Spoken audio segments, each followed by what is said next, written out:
Hello and welcome to a new video. If you are new here, my name's Rocky. If you are not new here, hello, thank you very much for coming back. Do double check that you've clicked the subscribe button and the notification bell, because who knows where videos go these days. I think they just disappear into the ether and we shall never see them ever again. So if you would like to see my videos when they come out, make sure you hit those things, because who knows where they're going to go. But today I thought I would do a video to kind of address my probably most asked question, which is how I got my hair colour. If you look through my channel, or if you've watched me for a long time, you will remember that I used to do a lot of videos on my hair colour and how to get this hair colour when it's not your natural hair colour, because plot spoiler, this isn't my natural hair colour. So I thought I would do this to answer those questions and hopefully help you out a bit. Hello, this is me from the future. It's now the end of this video and I have forgotten to say this at the beginning. So just a disclaimer, I'm not a hairdresser and I'm not claiming to be one. This is just me talking from my experience. I don't know a huge amount about the science, about mixing henna and chemical dyes. I'm just talking about what I did and what worked for me. But if you would like to know more about that, do check in with your hairdresser, because they'll know your hair history more than I do. This is just my advice and what I did for my hair. Back to the video. I have made videos like this in the past, so I will link those in the description and put them in the little cards thing. Don't know where that is, in one of these corners. And then if you want to go and check those out, you can do. They will be about kind of similar to this video, talking about how I got this hair colour, but obviously that was back then, so my hair was different. So if you'd like to know about my hair history a little bit, maybe have a look at that. But I will talk you through it now, so you don't have to go back if you don't want to. My hair is naturally blonde. It's like a sandy, mousy blonde with natural highlights, especially around the front. And in the summer, those highlights would come out a lot brighter than the rest of my hair. I haven't seen my hair colour in, I want to say 4 or 5 years, because I've had this hair colour for a long time. And throughout the time that I've been a redhead, I have used lots of different dyes and done lots of different things. If I can think back correctly, there is a video on this if I get this wrong, so I will link that. But if I can think back correctly, I first had it done by a hairdresser, where she put in like highlights and lowlights that were kind of red toned, so it wasn't just one block colour. She brought red tones through my hair and I really liked that. It looked really natural, really pretty, but it just wasn't ginger enough. Like, I just wanted to be ginger. And after that I went and put box dye on it and it went really bright, like really bright. But that did fade out to a nice natural, almost strawberry blonde kind of colour, because I hadn't had much dye on my hair at that point. So my hair was quite light, and the box dye had a lightener in it, so it made my hair even lighter with a gingery kind of undertone to it. And then after that, I then used another box dye, and I used box dyes for quite a while, but I found that they looked a bit too, just not very natural. They looked quite like vibrant. And I think a lot of the time people are like, "Ooh, we want vibrant hair." Yeah, we do, but if it's too vibrant, it just doesn't look very real to me, so I wanted it to look as natural as possible. So then I was thinking, ooh, natural hair dyes, maybe I'll try henna. So I did henna, and I had henna hair for probably 2 years, and I used the powdered dye that I believe the brand is called Caddy. I will link that below, and I'll also link a video. And I also used Lush's Caca Rouge, and it came out in a really nice colour. I really liked it, but again, it was really vibrant. And it did fade out to a nice colour. So I find with all these hair dyes, as soon as you do them, it's like bam, orange. And then over like a week or two, they fade out to a nice natural colour, and that's the colour that I was after in the first place. So I prefer it when it's faded out. And after using henna over and over again, because I would always put henna over all of my hair instead of just the roots, because it would fade out so nicely that then if I put it on just the roots, I would end up with like really orange roots and then kind of dull natural ends. So I put it all over all my hair to make it match in a way while it was fading out. But then, because henna is a pigment, the more you use it and the more you use it, the darker your hair gets. And I did not realise how dark my hair had gotten. I've had brunette hair in the past. I've had like all the colours. I've had black, I've had blonde, I've had them all. But I had no idea how dark it really had got. And it was almost red, like less ginger and more like red, if not brunette-y red.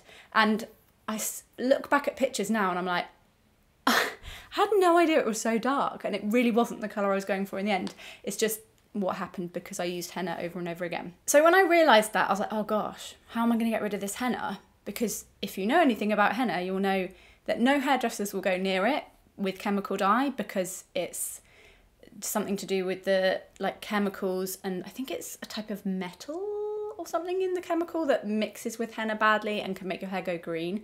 I don't know a huge amount about the science because I'm not a scientist, but I know that it's generally people would not mix the two because the results are often, you don't know what you're going to get basically. It could go green, it could go anything, who knows, but I was like, you know what, hair's hair, let's give it a go.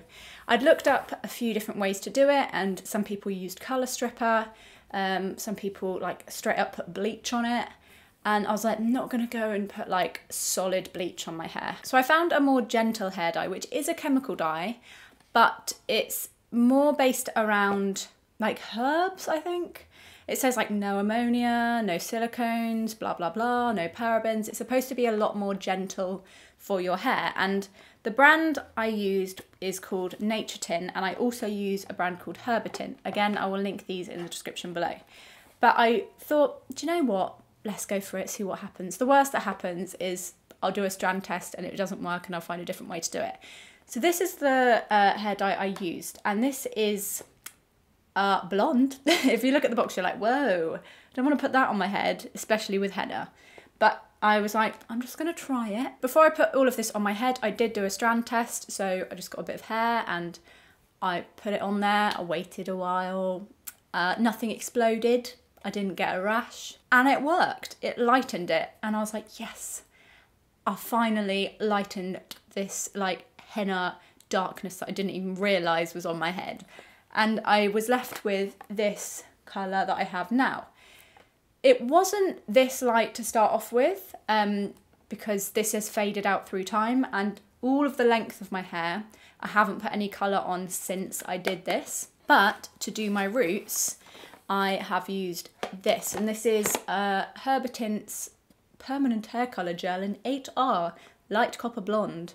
And one tip I would give you for if you want a coppery ginger colour is go for the lighter colours unless you are particularly dark and you want your hair to stay kind of dark. I find that the darker they are, the redder they are and the brighter they are, and they kind of don't tint your hair in the way that you'd want to, whereas something like this is more, with my hair it worked more like a tint and like less like a, oh my gosh, orange.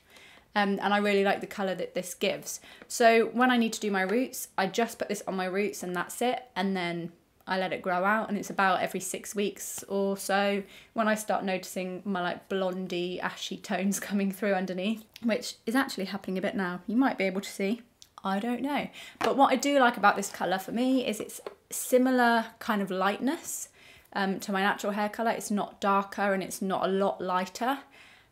So when it does grow through, although the tones are not the same, like my roots aren't orangey or gingery, they are closer in colour. So yeah, that's what I did. If you are going to be doing this and putting blonde on your hair, do be careful. Like, don't just shove this on your head.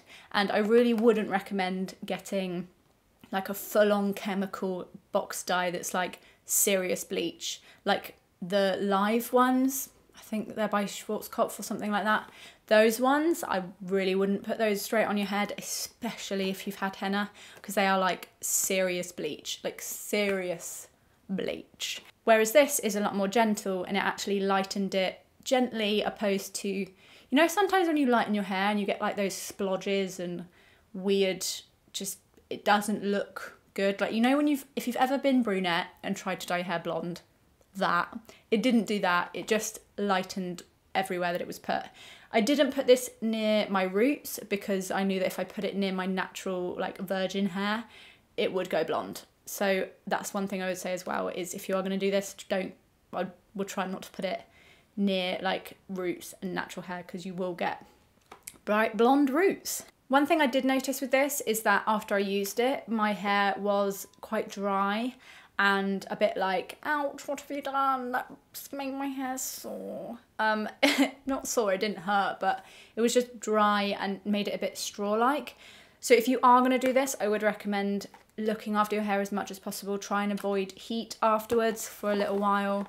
And one thing I did, instead of using normal conditioner for a while, I would use like a hair mask, like a deep conditioner, which really, really helped and just made sure that these end bits were a lot softer. And I think that's it. I feel like I have rambled for quite a while, but I did want to answer those questions for you that have been asking, because that's probably one of my biggest asked questions, is how I have my hair like this, and especially when people have seen it lighter and they're like, oh my God, your hair's lighter. I don't realise, because I didn't think it was that big a difference, but when I haven't seen someone in a while, they are like, oh my God, your hair's different.